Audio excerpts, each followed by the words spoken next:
దేశంలో Indian premier league fever నడుస్తుంటే ఖమ్మంలో తుమ్మల పువ్వాడ లీగ్ కొనసాగుతోంది. నిన్నటి మ్యాచ్లో మంత్రి తుమ్మల నాగేశ్వరరావుకు మాజీ మంత్రి పువ్వాడ అజయ్ యార్కర్లు సంధిస్తే ఇవాళ తుమ్మలకు మద్దతుగా బ్యాటింగ్ కి దిగారు ఆయన కుమారుడు యుగంధర్. అజయ్ కబ్జాల అంతు తేలుస్తామంటున్నారు యుగంధర్. ఖమ్మంలో తుమ్మల వర్సెస్ పువ్వాడ కబ్జాలపై పేలుతున్న డైలాగ్ డైనమైట్లు. మీరు నిన్న మీటింగ్ పెట్టింది కూడా కబ్జా స్థలంలోనే. కబ్జాకోర్లు పక్కన కూర్చోబెట్టుకొని, కమిషన్దారులను కూర్చోబెట్టుకొని, కాంట్రాక్టర్లను పక్కన కూర్చోబెట్టుకొని నువ్వు ఇంకా ఏ నీతులు చెప్పడానికి వచ్చినావు? తన ఆస్పత్రి కబ్జా స్థలంలో ఉందన్న మంత్రి తుమ్మల నాగేశ్వరరావుకు సవాల్ విసిరారు బీఆర్ఎస్ నేత పువ్వాడ అజయ్. దమ్ముంటే తన ఆస్పత్రి కబ్జా స్థలమని నిరూపించాలన్నారు. హాస్పిటల్ ప్రాంగణం కబ్జాలో ఉందన్నాడు. ఏ కబ్జాలో ఉంది? నువ్వు అధికారంలో ఉన్నావు, నువ్వు 2.5 సంవత్సరాలు మంత్రిగా ఉన్నావు. నేను ఛాలెంజ్ చేస్తున్నా, అందులో ఏమైనా కబ్జా ఉంటే నువ్వు ఇమ్మీడియట్గా యాక్షన్ తీసుకో. లేకపోతే యాక్షన్ తీసుకోకపోతే అక్కడికే వచ్చి ఆ ప్రాంగణంలో మేము ఎక్కడ మీటింగ్ పెట్టినామో అక్కడ నీ ముక్కు నేలకి రాయి. తప్పు మాట మాట్లాడినందుకు.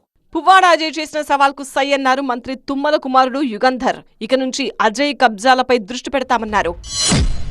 మమతా మెడికల్ కాలేజే ఉంది. ఏ విధంగా రెగ్యులరైజ్ అయింది, అది ఎవరు ఆస్తి, ఇప్పుడు అక్కడ ఏం జరుగుతుంది అనేది అందరికీ తెలిసిన విషయమే. దాన్ని కూడా తప్పకుండా మీరు మొదలుపెట్టారు కాబట్టి మీ అన్నీ తీసి దాన్ని ఏం చేయాలనేది దానికి ఒక కార్యాచరణ చేయబోతున్నాం. తప్పకుండా మీరు అన్నీ ఇప్పటి వరకు మీ అనుచరులు చేసినటువంటి కానీ, మీరు అంటున్నారు మా అనుచరులు చేశారు, ఒక్కటి నిరూపించు. మా అనుచరుడు పలానా వ్యక్తి కానీ, పలానా తుమ్మల గారు మనిషి కానీ, లేదా తుమ్మల గారి కుటుంబం కానీ ఒక తప్పు చేశారు, ఇక్కడ ఇది జరిగిందనేది నువ్వు నిరూపించగలిగితే రాజకీయంగా మళ్ళీ మాట్లాడనని మీకు సవాల్ ఇస్తున్నాను. తుమ్మల అనుచరులే కబ్జా కోరులన్న పువ్వాడ అజయ్ వ్యాఖ్యలకు కౌంటర్ ఇచ్చారు యుగంధర్.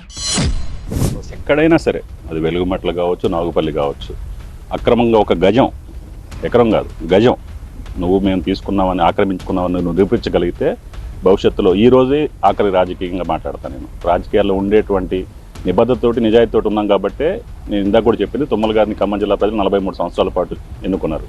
మీరు చేసినటువంటి ఆ జాస్తిక చర్యల వల్ల గత ఎన్నికల్లో 50,000 పైచిరుకు ఓట్లతోటి ప్రజలు మీకు గుణపాఠం చెప్పారు. మీరు ఇంకా నేర్చుకున్నట్లేరు. రాబోయే మున్సిపల్ ఎలక్షన్స్లో 1,00,000 మెజారిటీతోటి ఖమ్మం కాన్స్టిట్యున్సీని గెలిపించుకోబోతున్నాం.